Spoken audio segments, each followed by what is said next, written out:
সাবান তো ব্যবহার করেন, কিন্তু জানেন সেই সাবান যেটা আপনার সৌন্দর্য বাড়ানোর জন্য আপনি ব্যবহার করছেন, সেটা আদৌ আপনাকে সুন্দর বানাচ্ছে না আপনার ত্বকের কোনো ক্ষতি করছে?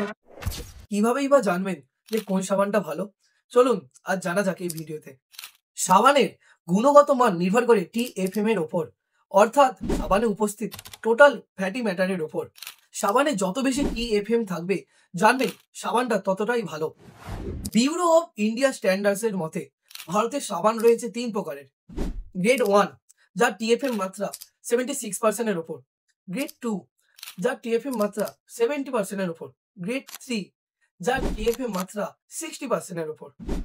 আসল কথা হলো যে গ্রেড 2 এবং গ্রেড 3 এই দুটি মাত্রার সাবান আমাদের মানবদেহের ত্বকের জন্য ক্ষতিকারক, কিন্তু সেই তুলনায় গ্রেড 1 এর যে সাবানটি ব্যবহার করা হয় সেই সাবানগুলো আমাদের ত্বকে আমরা ব্যবহার করতেই পারি। তাই এরপর বাজারে যখন সাবান কিনবেন বা সাবান কিনতে যাবেন, তখন সাবানের পিছনে তথ্য তালিকায় টিএফএম এর মাত্রা বা কত পার্সেন্টেজ টিএফএম আছে সেটা অবশ্যই দেখে সাবান কিনবেন।